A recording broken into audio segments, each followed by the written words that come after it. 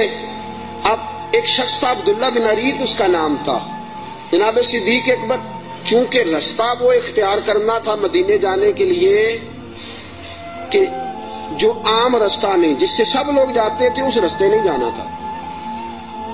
رستے میں آبادیاں تھی، گاؤں تھے، ایسا نہ ہو کہ کفار کو پتہ چل جائے، الگ رستہ اختیار کر. ایک شخص حضرت صدیق اکبر نے کچھ پیسوں پر ساتھ لیا، جو بندہ رستہ ایک الگ رستہ اختیار کرنا تھا تو وہ رستہ بتلائے.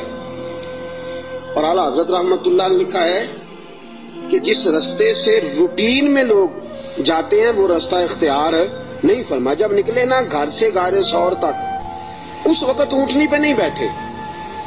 آپ نے عبداللہ نامی شخص کو کہا کہ تو 3 دن کے بعد یہ اونٹنیاں لے کے غار کی دوسری سائڈ پہ پہنچ جانا. 3 دن کے لیے جب گئے ہیں، رات کو تو پیدل گئے ہیں. نکلے غار ثور کی طرف، نبی پاک ساتھ ہیں، ساری رات کی نیند ہے، حضور کا جسم مبارک نازک ہے. غار ثور تک جاتے ہی تھک گئے رسول پاک علیہ السلام، بظاہر تھک گئے. عمر بھی زیادہ نہیں، ابو بکر صدیق 2-2.5 سال تو چھوٹے ہیں صرف. رسول پاک صلی اللہ علیہ وسلم غار ثور پہ جانا ہے. اللہ آپ سب کو مکے لے جائے، آمین تو کہہ دو. اللہ آپ کو مکے لے جائے، لے جائے اللہ تبارک و تعالیٰ آپ کو، تو پھر آپ غار ثور پہ بھی جائیں. ویسے مجھے ایک شخص ملا ہے مکے میں جو کہتا ہے مجھے 18 سال ہو گئے میں اوپر نہیں گیا، ڈر لگتا ہے. 18 سال ہو گئے رہتے ہوئے اوپر گیا اس لیے کہ اونچی بڑی ہے. 5413 فٹ اونچی غار ہے. 5400 رستہ بھی کوئی نہیں. اور یہ وہ غار ہے جس کا اللہ نے قرآن میں ذکر فرمایا ہے، اذ ہما فی الغار، جب وہ دونوں غار میں تھے. اور وہاں اتنے سیانے پڑھے لکھے مولوی رہتے ہیں، جس غار کا اللہ نے قرآن میں ذکر کیا کہتے اوپر نہ جانا. بھئی اللہ نے قرآن میں ذکر کر دیا، اسے دیکھنے نہ جائیں، کیا خیال ہے؟ تو اوپر نہ جانا. نبی پاک تو کام کے لیے گئے تھے، تمہیں کیا کام ہے؟ تو ہم نے کہا ہم کام تو پوچھتے ہی نہیں، ہم نے نہ کبھی قطرے پہ غور کیا اور نہ دریا دیکھا، بس جہاں تیری جھلک دیکھی وہیں ڈوب گئے. اب 5413 فٹ اونچی غار ہے. رستہ آج بھی صحیح نہیں، بندہ چڑھ سکتا. تسی کدوں آکھنا نہیں، جڑے چڑھے انہوں نے پوچھو بندہ کی ہے. 5413 فٹ اونچی غار ہے. رستہ آج بھی ٹھیک، حالانکہ بڑا بن گیا، بڑا بنایا لوگوں نے، کوشش کر کے ہمت کر کے بنایا، لیکن آج بھی رستہ ٹھیک. اس دور میں کیسا ہوگا؟ اور ایک بات میں آپ کو پہلے بتا چکا کہ وہ رستہ اختیار بھی نہیں کرنا غار پہ جانے کے لیے جو روٹین میں لوگ استعمال کرتے ہیں. الگ رستے سے جانا ہے، وہ رستہ تو استعمال ہی نہیں کرنا. اب تھوڑا سا رستہ چڑھے، الگ رستہ ہے، غار ثور پہ چڑھنا ہے. حضرت ابو بکر صدیق فرماتے ہیں اچانک میری نظر پڑی تو حضور کے مقدس قدموں سے خون بہ رہا تھا. اچانک نظر پڑی. بڑے بڑے پہلوان لوگ میں نے دیکھے ہیں، نصیبوں والے، جو ویل چیئر پہ اپنے ابا جی کو سارا حج کرا دیتے ہیں. بڑے نصیبوں والے ویل چیئر پہ پیچھے سے دھکا لگا کے اپنے والد کو والدہ کو حج سارا کرا، منا، مزدلفہ، عرفات، صفا، مروہ، سارا کچھ کرا دیتے. اور عمرے میں بھی دیکھیں ابا جی کو اماں جی کو بٹھایا ہے ویل چیئر پہ اور طواف کرا رہے ہیں صفا. بڑے نصیبوں والے بچے ہوتے ہیں جو ایسا کرتے ہیں. لیکن آج تک میں نے سنا نہیں کہ کوئی بندہ اپنے ابا جی کو یا اپنی اماں کو کندھوں پہ بٹھا کے غار ثور پہ بھی لے گیا ہو. میں نے سنا، میری رعایت نہ کرنا اگر آپ نے سنا تو مجھے بتا دے کہ کوئی جوان پہلوان اپنی اماں جی کو یا اپنے ابا جی کو کندھوں پہ بٹھا کے غار ثور لے گیا ہو. سنا ہے آپ نے کبھی؟ نہیں. پکی بات ہے. فرماتے ہیں میں نے دیکھا کہ نبی پاک علیہ السلام کے مقدس قدموں سے خون بہ رہا ہے. میں نے ہاتھ باندھے، میں نے کہا سونے ایک عرض کروں. حضور علیہ السلام نے کہا کہو. کہ یا رسول اللہ مہربانی فرمائے میرے کندھوں پہ سوار ہو جائیں، میرے فرماتے ہیں رسول پاک صلی اللہ تعالی وسلم میرے کندھوں پہ چڑھ گئے. اب پیچھے خوف تھا کہ کافر نہ آ جائیں. حضور کو تو نہیں تھا, ابو بکر صدیق کو بھی اپنی ذات کا نہیں تھا, نبی پاک کا خوف تھا کہ کہیں کافر کوئی حضور کی بے ادبی نہ کر جائیں. نبی پاک علیہ السلام کو کندھوں پہ بٹھایا. رسول پاک علیہ السلام نے دونوں بازو ان کے گلے میں ڈالے, ٹانگوں مبارک کے پیچھے سے جناب صدیق اکبر نے ہاتھ ڈالے. اور اعلیٰ حضرت فرماتے آرام آرام سے نہیں, سانس لے لے کے نہیں, سکون سے نہیں. ابو بکر نے ایک قدم اٹھایا ہے تو سانس پھر غار ثور پہ جا کے لیا, غار ثور پہ جا کے. اور چڑھتے کس طرح ہے, ایڑیاں زمین پہ نہیں رکھتے, صرف پنجے رکھتے ہیں. اس طرح تیزی کے ساتھ, کہیں پیچھے کوئی آ نہ جائے, فٹافٹ تیزی کے ساتھ. پورا پیر نہیں جماتے. ابو بکر پورا پیر کیوں نہیں جماتے؟ کہا اگر پنجہ پورا لگ گیا تو کافر پہچان جائیں گے قدموں کے نشانوں کی وجہ سے. پورا پنجہ اور تیزی کے ساتھ, تیزی. میاں محمد بخش صاحب عارف کھڑی رحمت اللہ علیہ فرماتے ہیں ویکھو پباں پار قدم نہیں جے لاؤندا, پباں پار ہے پورا قدم نہیں جے لاؤندا, پباں پار قدم نہیں لاؤندا تے سور پہاڑ تے چڑھیا جاندا. پباں پار قدم نہیں لاؤندا, سور پہاڑ تے چڑھیا او پیا جاندا تے یار نبی دا. تیز تیز جا رہے تھے نا, تو بزرگوں نے اس کی منظر کشی کی, تیزی سے بات کی. او پیا پباں پار قدم نہیں جے لاؤندا, سور پہاڑ تے چڑھیا جاندا اے او پیا جاندا تے یار نبی دا. پباں پار قدم نہیں لاندا, سور پہاڑ تے چڑھیا جاندا او پیا جاندا تے یار نبی دا. اے اصلی دلدار نبی دا, اے اصلی دلدار. اب غار ثور پہ پہنچ گئے, بس ٹھیک ہے, سانس لینا چاہیے, آرام کرنا چاہیے. حضور کو بٹھایا, 4 چادریں ہیں صدیق اکبر کے پاس. ایک چادر ہے گلے کے اندر رکھی, 2 چادریں سینہ بند کے طور پہ باندھی, چوتھی پگڑی ہے سر پہ. جناب صدیق اکبر نے چادر کھولی, نبی پاک کے نیچے بچھائی. کا حضور آپ بیٹھے, میں ذرا اندر جا کے دیکھ لوں غار میں کچھ ہو ہی نہ. امام فخر الدین رازی فرماتے ہیں غار ثور میں 70 سوراخ تھے. کتنے؟ ماجرا کیا تھا؟ ماجرا یہ تھا کہ جناب عیسیٰ علیہ السلام اپنی امتیوں کو تبلیغ فرما رہے تھے. تو جناب عیسیٰ علیہ السلام نے فرمایا کہ آخری جو پیغمبر آئیں گے بڑی شان والے ہوں گے, بڑی عظمت والے ہوں گے, جو ان کو ایک نظر دیکھ لے گا ایمان کی حالت میں, اللہ اس پر بھی جہنم حرام فرما دے گا. ایک بار جو ایمان کی حالت میں دیکھ لے گا, دوزخ کی آگ سے بچ گیا, خاتمہ بالخیر ہو گیا تو بچ گیا. ایک سانپ بھی تقریر سن رہا تھا. کون؟ سانپ بھی تقریر سن رہا تھا. لوگ چلے گئے تو سانپ اللہ کے نبی کے پاس آ گیا, کہنے لگا حضرت جی انہوں نے کب آنا ہے؟ اس پیغمبر نے, حضرت عیسیٰ علیہ السلام نے فرمایا میرے جانے کے 600 سال بعد. کہنے لگا کہاں آئیں گے, کہاں رکیں گے, کہاں ٹھہریں گے, میں نے زیارت کرنی ہے. آپ نے فرمایا 600 سال کون انتظار کرتا ہے؟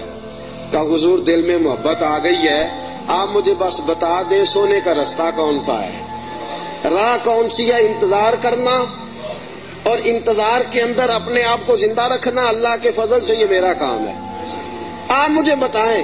حضرت عیسیٰ علیہ السلام نے فرمایا وہ مکے میں آئیں گے, ہجرت کر کے مدینے جائیں گے. مجھے اللہ تبارک و تعالیٰ کے لوح محفوظ سے پتا چلا ہے کہ ایک غار ہے, غار ثور, جس میں 3 دن اور 3 راتیں وہ قیام کریں گے. کہنے لگا سونیا بس مجھے رستہ بتا دے, وہی میں ڈیرا لگا لیتا ہوں جا کے. وہ 600 سال پہلے آ گیا. جب وہ غار ثور میں پہنچا, اس نے سوچا کہ غار ثور میں آ گیا ہوں تو اس میں حضور تشریف لائیں گے تو نبی پاک بیٹھیں گے بھی, آرام بھی کریں گے, لیٹیں گے بھی. میں اتنے سوراخ بنا لیتا ہوں کہ اگر 10 15 20 30 بند بھی ہو گئے تو کوئی نہ کوئی تو کھلا رہے گا ہی نا, تو میں باہر آ کے زیارت کر لوں گا, کرنی تو زیارت ہے. اس نے 2 4 10 سوراخ نہیں کیے, پورے 70 کیے, 70 کیے. اب وہ اس کا اپنا عشق تھا اور یہ جو اندر بند کرنے گیا اس کا اپنا عشق تھا. اس نے 70 سوراخ کیے کہ چلو کوئی تو کھلا رہے گا نا. ابو بکر صدیق نے کہا باری میری ہے دیکھنے کی, کسی اور کو موقع مل ہی نہیں سکتا. جناب صدیق اکبر رضی اللہ تعالیٰ عنہ نے سارے کپڑے پھاڑ دیے اپنے، ساری چادریں، ساری پگڑیاں، 69 امام راضی کہتے ہیں 69 سوراخ بند کر دیے، کپڑا ہی ختم ہو گیا، 70 کے لیے کپڑا بچا۔ اور فرماتے ہیں حال یہ تھا کہ آپ جو سوراخ بند کرتے سانپ دوسری طرف بھاگ جاتا، ادھر سے بھی بند کر دیتے، تیسری طرف بھاگ جاتا، ادھر سے بھی بند کر دیتے، 69 سوراخ بند۔ 70ویں سوراخ کی باری آئی، ابوبکر صدیق نے کہا حضور آ جائیں، نبی پاک اندر تشریف لے آئے۔ اب آتے ہی میرے حبیب کا پہلا جملہ یہ تھا میں نے آرام کرنا ہے۔ میں اس خوف میں، اس عالم میں نیند تو نہیں نہ آتی، لیکن حضور جانتے تھے میرے رب کا وعدہ ہے کہ وہ لوگوں سے میری حفاظت کرے گا، مجھے کچھ نہیں ہونے والا۔ ابوبکر صدیق نے اس جگہ ایڑی رکھی جو سوراخ خالی تھا، حضور کو گودی میں لٹا لیا۔ اب ابوبکر صدیق جلوے نظارے کرنے لگے۔ امام راضی کہتے ہیں سانپ آیا، اس نے پہلے گزارش کی ابوبکر سے، اس نے اپنا چہرہ رگڑا ابوبکر کی ایڑی سے، کہنے لگا ابوبکر تھوڑا موقع دے دے یار، تھوڑا ٹائم دے دے۔ تو ابوبکر کہنے لگے نہیں باری میری ہے، تو آج ہی تو موقع ملا ہے، راج کے یار باری میری ہے، تجھے کیسے موقع؟ یہ تو کبھی کسی نصیبوں والوں کو ملتا ہے تصور شیخ پکانے کا موقع۔ ایک میں ہوں، دوسرا میرا یار ہے، تیسرا کوئی نہیں، کوئی اور تیسرا نہیں۔ ایک حرف سجن دے نا دا سانو دسدا وانگ قرآن، ہر دم یاد سجن وچ رہنا ساڈا اے ہوئی ورد گیان تے صورت یار دی ویندیا رہنا، اے سب عملاں دی جان ہے۔ سجنا ساڈا دین کی پوچھنا ہے، ساڈا اے ہوئی دین ایمان ہے۔ میری باری ہے، ابوبکر کہتے ہیں میں نہیں آنے دیتا۔ اس نے پہلے گزارش کی ہے، جناب صدیق اکبر کی بے ادبی۔ فرماتے ہیں جب نانا مانے بات تو اس نے 19 ڈنگ مارے۔ کتنے بولیے گا ذرا؟ 19 ڈنگ مارے۔ اللہ نہ کرے، خدا نہ کرے کہ دوران جمعہ کوئی چونٹی آپ کا پیر کاٹ لے، میری تقریر چھوڑ کے سارے آپ کو دیکھنے لگ جائیں گے۔ اللہ نہ کرے چونٹی پیر کاٹ لے، شور ہو جائے گا، پیچھے کرو پیچھے کرو، بڑا مسئلہ۔ اور زہر کی خاصیت ہے، جب زہر کسی آدمی میں سرایت کر جاتا ہے تو پھر اندر کا جو وجود کا اندر کا حصہ ہوتا ہے پھٹ جاتا ہے، جگر پھٹ جاتا ہے، گردے پھٹ جاتے ہیں، منہ سے ناک سے خون نکلتا ہے۔ 19 بار ڈانگ مارا۔ کسی نے جناب صدیق اکبر سے کہا آپ کی ڈانگ کی طرف خیال نہیں گیا؟ فرمانے لگے میں ڈانگ دیکھتا کہ محمد کا رنگ دیکھتا، ڈانگ دیکھتا کہ رسول پاک علیہ السلام کا رنگ دیکھتا۔ ڈانگ کی کس کو پرواہ تھی؟ چونکہ زہر گرم ہوتا ہے، انسان کے وجود کو تپا دیتا ہے۔ ابوبکر روئے نہیں، وہ تپایا نہ جب اس نے تو خود بخود آنسو نکلے اور خود بخود حضور کے چہرے پہ گرے۔ میرے رسول پاک کی آنکھ کھلی، کیا ہوا؟ تو آپ کو کوئی چیز ابھی یہاں آ کے کاٹتی ہے، میں پوچھتا ہوں جی کیا ہوا، تو آپ کیا کہیں گے؟ حضرت علامہ مولانا فلاں فلاں فلاں فلاں صاحب مجھے جناب چیونٹی نے کاٹ لیا، یہ تو نہیں نا بندہ کہتا۔ بھئی یہاں آپ کو سانپ نے کاٹا ہے تو آپ تو کہیں گے سانپ سانپ سانپ، مولانا بیٹھے ہوں یا مفتی بیٹھے ہوں مجھے تو سانپ لڑ گیا ہے۔ نبی پاک صلی اللہ تعالی علیہ وسلم نے فرمایا ابو بکر کیا ہوا؟ چاہیے تھا نا جناب صدیق اکبر کہتے کہ سانپ نے کاٹ لیا، حضور سانپ آ گیا، سانپ نے زخم کیا ہے، کیوں نہیں فرمایا؟ حالانکہ ایمرجنسی جب لگتی ہے تو القابات کا خیال نہیں رہتا، لوگ تو آداب کا خیال نہیں رکھتے، دوڑ نکلتے ہیں، بھاگ جاتے ہیں، پریشانی کے عالم میں یاد نہیں رہتا سامنے کون ہے، ادھر کون ہے، دائیں بائیں کون ہے۔ حضور نے فرمایا کیا ہوا؟ تو ابو بکر صدیق کہنے لگے فدا کا روحی و قلبی یا رسول اللہ، سونیا میرا دل بھی قربان ہے، میری روح بھی آپ پہ قربان ہے۔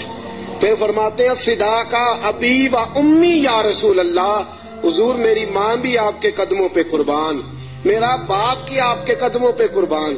حضور نے فرمایا ہوا کیا ہے؟ کہا حضور کچھ بھی نہیں، ذرا سانپ نے کاٹ لیا ہے، سانپ نے ذرا پہلے 2 بار حضور آپ پہ میری جان قربان، میرا دل قربان، حضور میری ماں قربان، میرا باپ ہوا کیا؟ حضور سانپ نے۔ اس ایمرجنسی میں بھی ابو بکر صدیق حضور کے آداب کو بھولے، نبی پاک علیہ السلام کے آداب کو، منصب کو بھولے نہیں۔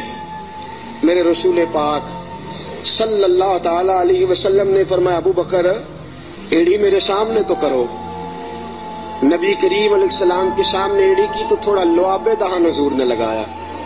ابو بکر صدیق فرماتے اس گرمی کے موسم میں مصطفیٰ کا لعاب لگا 19 بار ڈنگ کا پتہ بھی نہیں چلا تھا. لعاب دہن نے پورے وجود میں ٹھنڈ پیدا کر دی, پورے وجود میں ٹھنڈک پیدا ہو گئی.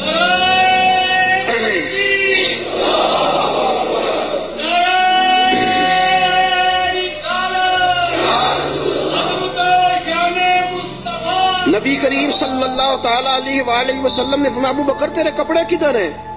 کہا سونیا 3-4 لے کے آیا تھا, سارے ٹکڑے ٹکڑے کر کے میں نے لگا دیے ہیں. میرے حبیب پاک نے ہاتھ اٹھائے اور دعا کیا دی, کہا اے اللہ جس طرح میں اور ابو بکر غار میں کٹھے ہیں ہمیں جنت میں بھی کٹھا ہی رکھنا. یا اللہ جس طرح ہم غار میں کٹھے ہیں جنت میں بھی کٹھا ہی رکھنا. میرے رسول پاک علیہ السلام نے. اب دیکھیے اگلا منظر کیا ہے.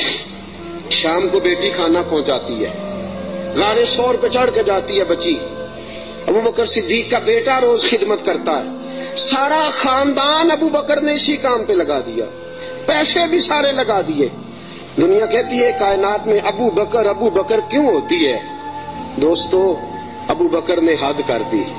اور میرے نبی پاک نے فرمایا کسی کی جان نے اور کسی کے مال نے مجھے اتنا نفع دیا ہی نہیں جتنا ابو بکر کے مال نے مجھے نفع دیا. کسی نے دیا ہی نہیں. بڑے لوگوں نے حضور پہ مال خرچ کیا, اتنا نفع دیا نہیں کسی نے جتنا صدیق اکبر نے دیا. ایک صحابی کہتے ہیں یہ حدیث بخاری میں بھی موجود ہے, دیگر کتب میں ذرا تفصیل سے موجود ہے. حضرت ابو بکر صدیق سے ایک دن کہنے لگے ذرا غار سور تک تو بات ٹھیک ہے, اور یہ پتہ ہے خدمت کا موقع انہیں کتنے دن ملا ہے؟ 3 دن اور 3 راتیں. ابو بکر حضور کو کھانا بھی کھلاتے, نبی پاک صلی اللہ تعالی وسلم کے سر مبارک میں تیل بھی لگاتے, رسول پاک علیہ الصلوۃ والسلام کو اپنی گود میں سلاتے بھی. نبی پاک علیہ السلام کا 3 دن اور 3 راتیں. پوری دنیا میں کسی نبی کے کسی امتی کو یہ اعزاز حاصل نہیں ہوا کہ نبی اور امتی غار میں ہو تو اللہ کہے تم دونوں اکیلے نہیں, ان اللہ معنا, میں بھی تمہارے ساتھ ہوں, میں بھی تمہارے. اللہ بھی ان کے حضور نے فرمایا ابو بکر غم نہ کر, اللہ بھی ہمارے ساتھ. 3 دن اور 3 راتیں یہ قرب خاص نبی پاک علیہ السلام کے ساتھ, خاص قرب تنہائی میں نبی پاک علیہ الصلوۃ والسلام کی خدمتیں جناب صدیق اکبر رضی اللہ تعالیٰ عنہ کو میسر آئیں. میرے دوستو صحابہ نے کہا اے ابو بکر غار سے باہر کی بھی کوئی بات بتاؤ. غار میں تو آپ نے مزے لوٹے, بڑی موج کی, حضور کی بڑی خدمت کی, بڑی جم جم کے زیارت کی, کوئی بات بھی بتاؤ. تو فرمایا غار سے نکلے, اونٹنیوں پہ بیٹھے تو ایک دن حضور تھک گئے, گرمی بڑی سخت تھی. مکہ مکرمہ سے مدینہ منورہ سے مکہ مکرمہ کا درمیانی فاصلہ, اعلیٰ قسم کی اے سی والی بس پہ بیٹھ کے جائیں تو 4-5 گھنٹے لگ جاتے ہیں. ٹھیک ہے نا جی, 4-5 گھنٹے بھی لگتے ہیں. درمیان میں کھڑا کر کے وہ روٹی بھی کھانے کا موقع دیتے ہیں, سارا کچھ کرتے ہیں, لیکن بندے پھر بھی جا کے تاکی جاتے ہیں, کہتے ہیں حد ہو گئی ہے جی, کتنا ٹائم رہ گیا ہے, کتنے گھنٹے ہو گئے, پوچھ کے تھک جاتے ہیں. میرے نبی پاک علیہ الصلوۃ والسلام اونٹنی پہ سوار ہے, تیز دھوپ کا منظر ہے. جناب صدیق اکبر فرماتے ایک مقام پہ شدید تھکاوٹ محسوس ہوئی تو میں نے عرض کی یا رسول اللہ صلی اللہ علیہ وسلم اگر مہربانی فرمائیں تو تھوڑا آرام نہیں کر لیتے؟ اچھا یہ بھی تھے نا, چاہیے تھا نا دونوں آرام کرتے. فرماتے ہیں نبی پاک علیہ السلام نے فرمایا جیسے تم کہو. میں جلدی سے گیا, مجھے ایک پہاڑ نظر آیا, اس پہاڑ کے نیچے پہاڑ کا تھوڑا سا سایہ تھا. فرماتے ہیں میں نے جلدی سے وہاں سے کنکر وغیرہ ہٹائے, اپنا کپڑا بچھایا اور حضور کو عرض کی یا رسول اللہ یہاں تشریف رکھیں. نبی پاک وہاں بیٹھ گئے. جناب صدیق اکبر رضی اللہ تعالیٰ عنہ فرماتے ہیں میں جلدی سے اٹھا, ایک بڑا پیالہ تھا ایک چھوٹا پیالہ تھا. دور مجھے ایک چرواہا بکریاں چراتا نظر آیا, میں اس کے پاس گیا. میں نے کہا یار بکریاں تیری اپنی ہیں یا کسی کا؟ تو چرواہا ہے. اس نے کہا نہیں میری اپنی بکریاں ہیں. میں نے کہا ایک بکری کا دودھ میں تجھ سے خریدنا چاہتا ہوں. اس نے کہا ٹھیک ہے لے لو. فرماتے ہیں میں جلدی سے گیا, اس کو پیسے دے کے نکلا تو کہنے لگا کدھر جا رہے ہو؟ میں نے کہا ابھی بتاتا ہوں. بڑے برتن میں پانی لایا, میں نے کہا میں نے مصطفیٰ کے لیے لنگر لے کے جانا ہے، یہ پانی لے لے، ہاتھ بھی دھو لے اور بکری کے تھن بھی دھو لے۔ پہلے ہاتھ بھی دھو، بکری کے تھن بھی دھو۔ سفر ہے تو کیا ہوا، مشقت کا معاملہ ہے تو کیا ہوا؟ میں اپنے شیخ کے آداب بھول سکتا؟ میں نبی پاک صلی اللہ تعالی وسلم کے آداب بھول سکتا؟ آداب پورے سر انجام دیے جائیں گے۔ محبوب کریم صلی اللہ تعالی علیہ وسلم کے لیے دودھ لایا، فرماتے ہیں دودھ لے کے آ گیا، جب پہنچا تو اللہ کے حبیب سو گئے تھے۔ اب حضور آرام فرمائے، میں نے تھوڑا سا اس میں ٹھنڈا پانی ڈالا، دودھ کو ٹھنڈا کر لیا۔ فرماتے ہیں دودھ کا پیالہ لے کے حضور علیہ السلام کے سرانے والی سائڈ پہ بیٹھ گیا۔ میں نے کہا جگانا نہیں، سونا جب اٹھے گا تب بھی پیش کر دوں گا۔ یاد رکھیں سفر میں انسان پریشان ہو جاتا ہے، روایت میں آتا ہے سفر عذاب کا ٹکڑا ہے، دقت ہو جاتی ہے، انسان بھول جاتا ہے اپنا آپ بھی۔ لیکن جناب صدیق اکبر نبی پاک کے آداب کو بھولے؟ بھئی آپ بھی تو تھکے ہوئے ہیں، آپ بھی تو ساتھ بیدار ہیں، آپ بھی تو سارا کچھ کر رہے ہیں، لیکن ابو بکر صدیق رضی اللہ تعالیٰ عنہ دودھ کا پیالہ لے کے سرانے بیٹھے رہے۔ اپنی مرضی سے میرے مصطفیٰ کی آنکھ کھلی، رسول پاک نے مسکرا کے دیکھا تو ابو بکر صدیق نے دودھ کا پیالہ پیش کیا۔ جب رسول پاک نے ٹھنڈا ٹھنڈا دودھ پیا، ابو بکر تیرے نصیبوں پہ قربان جائیں، اعلیٰ حضرت فرماتے ہیں حضور نے بچا ہوا دودھ ابو بکر کو عطا فرمایا۔ جناب صدیق اکبر نے دودھ پیا، یہی کافی نہیں تھا انعام؟ اتنا حضور کا جھوٹا کسی کو مل جائے تو یہی انعام کافی نہیں تھا؟ جب ابو بکر دودھ پی چکے تو میرے نبی پاک کی آنکھوں میں آنسو آ گئے، حضور رو پڑے، اور رسول پاک نے فرمایا اے اللہ، اے میرے مولا، تو ابو بکر کی نیکیاں دیکھ رہا ہے نا، اس کو بدلہ بھی قیامت کے دن تو ہی عطا فرمائے گا، تو ہی عطا کرے گا صبح قیامت اس کو بدلہ۔ عزیزو، جناب صدیق اکبر نے ہر موڑ پر تنہائی کے حضور کی ذات سے محبت کی ہے۔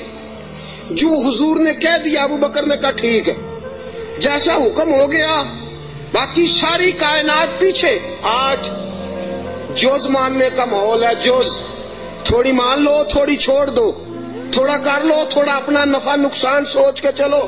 ابو بکر صدیق نے سوچ دی کہ جب غلامی کا تصور آ گیا پھر نفع نقصان بھول جاؤ، پھر یہ دیکھو کہ سامنے کیا۔ کسی نے سیدنا غوث اعظم جیلانی سے پوچھا کہ حضرت جی آپ کے لاکھوں مرید ہوئے ہیں، مزہ کس بات میں آیا ہے؟ آپ فرمانے لگے لاکھوں چھوڑ دو، اللہ ایک دے دے، دے ابو بکر جیسا دے۔ لاکھوں چھوڑو، ایک دے دے اللہ، دے ابو بکر جیسا دے۔ لاکھوں کا کیا کرنا، ایک چاہیے، ہونا ابو بکر جیسا چاہیے، جو صدیق اکبر جیسا ہو۔ جناب ابو بکر صدیق رضی اللہ تعالیٰ عنہ نے اپنا آپ دیکھا ہی نہیں، پھر ساری زندگی رسول پاک کو راضی کرنے میں گزار دی۔ دوستو، لکیر کا فقیر بن کے وقت گزارنا، لکیر کا فقیر بن کے۔ آج سوچ ہی بڑی ہے، ہماری عقل اس قدر زیادہ چلتی ہے منفی سائڈ پہ۔ آپ کسی بندے کو ٹٹول کے دیکھیں، سب سے زیادہ سوچ منفی سائڈ پہ کام کرتی ہے، دماغ تیز چلتا ہے شر کی طرف۔ لیکن ساری زندگی میں نبی پاک علیہ الصلوۃ والسلام کے ساتھ 20 سال کی عمر میں جرانہ لگایا تھا اور 63 سال کی عمر میں وصال فرمایا۔ جناب ابو بکر صدیق رضی اللہ تعالیٰ عنہ کا یہ 43 سالہ جرانہ، 40 اور 3 43 سالہ جرانہ جناب صدیق اکبر کا، ساری زندگی حضور، اور بعد از وصال ظاہری بھی نبی پاک کے ساتھ جرانہ نہیں توڑا۔ ایک دن حضرت عائشہ صدیقہ سے کہنے لگے حضور کے اور حضرت المستدرک صحیح مستدرک میں حضرت عبداللہ ابن عمر موجود تھے۔ کسی شخص نے کہا کہ ابو بکر صدیق کا وصال بیماری کی وجہ سے ہوا ہے، جاگیے ذرا میری بات سنیے۔ کسی شخص نے کہا کہ جناب صدیق اکبر کا وصال بیماری کے عالم میں ہوا ہے۔ جناب سیدنا عبداللہ ابن عمر نے جلال فرمایا تمہیں تمہاری ماں روئے، ابو بکر بیمار ہو کے گیا ہے پر اسے کوئی ظاہری مرض نہیں تھا، وہ نبی پاک کے وصال کو برداشت نہیں کر سکا۔ اسے حضور کی جدائی کا غم تھا، جنہاں دے دل بر جانی بچھڑن کون روے پھر تھوڑا، سب روگاں دا روگ محمد جس دا نام بچھوڑا۔ نبی پاک علیہ السلام کی جدائی کا غم لے کے قبر انور میں حضرت عبداللہ ابن عمر کا فرمان۔ عزیزو، جناب صدیق اکبر نے حضرت عائشہ سے فرمایا، بیٹی وہ چارپائی مل سکتی ہے جس پہ حضور نے وصال فرمایا تھا؟ کہا مل سکتی ہے۔ کہا مجھے بتا سکتی ہو؟ چارپائی آ گئی۔ حضور اس وقت کس سائیڈ پہ لیٹے ہوئے تھے؟ کعبہ جی اس جانب حضور کا رخ تھا کعبے کی طرف، ابو بکر کعبے کی طرف ہو گئے۔ کہا حضور نے آخری موقع پہ کیا استعمال کیا تھا؟ نبی پاک نے مسواک استعمال کی تھی۔ کہا بیٹی مسواک لاؤ۔ کپڑے کس رنگ کے پہنے تھے؟ ابو بکر اس رنگ کے پہنے تھے۔ بیٹی تھی نا جی سیدہ عائشہ، رو پڑی۔ کعبہ جی آپ کیوں ایسے سوالات کرتے ہیں؟ کہا بیٹی زندگی مصطفیٰ کے نام پہ گزار دی ہے، میرا تو اور تعارف ہی کوئی نہیں، نوکر بن کے وقت گزارا، نوکری کی ہے زندگی میں، اور تعارف ہی کوئی نہیں، میں نے تو اور کچھ کمایا ہی نہیں، میں اپنی حیاتی تو قربان جاواں، بس محمد محمد پکیندے گزر گئی، اور تو کچھ کٹھا ہی کوئی نہیں کیا۔ میرے ساتھ جو تاجر تھے انہوں نے جائیدادیں بنائی، اور میرے ساتھ جو کاروبار کرنے والے تھے انہوں نے پیسے بنائے، پر میں اپنی حیاتی تو قربان جاواں، میری تے محمد محمد پکیندے گزر گئی، اور تو کوئی کام کیا ہی نہیں، بس اسی کام میں گزر گئی۔ دل کرتا ہے، میرا دل کرتا ہے کہ مروں بھی اس طرح جس طرح رسول پاک نے وصال فرمایا تھا۔ بیٹی میرا دل کرتا۔ حضرت عائشہ صدیقہ رضی اللہ تعالیٰ عنہا عرض کرتی ہیں کہ آپ اس قسم کی باتیں کیوں؟ کہا بیٹی ایک آخری جواب دے دے، حضور کا وصال ہوا تو دن کون سا تھا؟ حضرت عائشہ صدیقہ فرماتی ہیں ابا جی پیر کا دن تھا۔ فرمایا بیٹی پھر تو دعا کر اللہ مجھے منگل نہ دکھائے، دعا کر اللہ مجھے منگل نہ دکھائے یہ وقت۔ دوستو، جناب صدیق اکبر کا وصال ہوا تو علی المرتضیٰ جیسا شیر چارپائی کے سرانے کھڑا ہوا، تو حضرت ابو بکر کی چارپائی کے سرانے کھڑے ہو کے علی المرتضیٰ رو رو کے بےحال ہو گئے، اور کہنے لگے لوگ کہتے ہیں ابو بکر چلا گیا ہے، مجھے تو لگتا ہے دنیا سے مصطفیٰ کی تصویر رخصت ہو گئی ہے۔ لوگ کہتے ہیں ابو بکر گیا، اور مجھے لگتا ہے کہ یہ وفاؤں کا جنازہ ہے، یہ آج جو ہم جنازہ پڑھیں گے یہ محبتوں کا جنازہ۔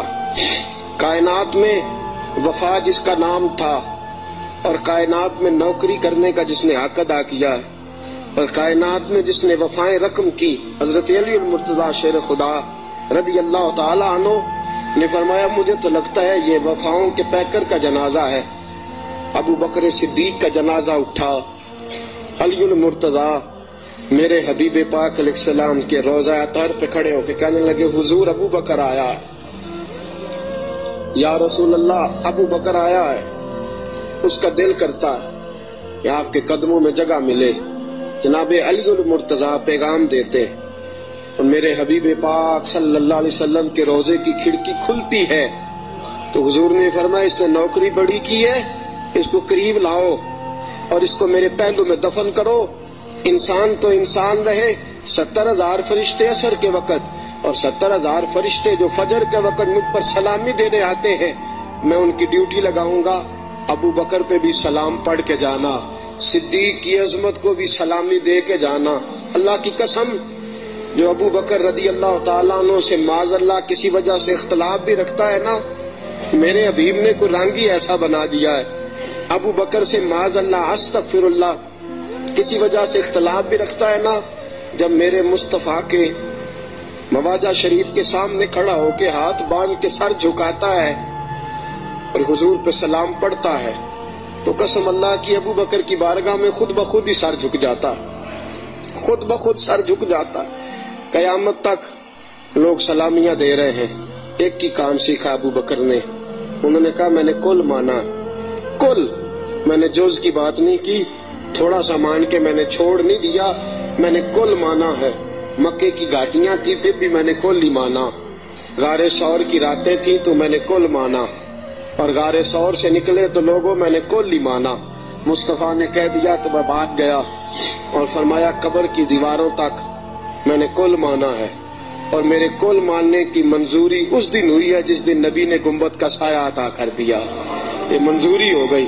تو ساتھیوں یاد رکھنا، کل مانو، جز جز ماننے چھوڑ دو۔ دو گھروں کے مہمان بنو گے کہیں بھوکے نہ رہ جانا، اور دو کشتیوں کے سوار بنو گے تو کہیں ڈوب نہ جانا، آدھے تیتر آدھے بٹیر بن کے وقت گزارو گے تو الجھ جاؤ گے۔ کلمہ پڑھا ہے تو اب کل مانو، کل مان کے چلو، صحیح مان کے چلو، نوکری کرو تو جم کے کرو۔ کل ماننے میں جو مزہ آتا ہے وہ جز ماننے میں نہیں آتا۔ کل مان کے زندگی گزارو، پھر دیکھو کیسی محبتوں سے گزرتی ہے اور کیسی عقیدتوں میں گزرتی ہے۔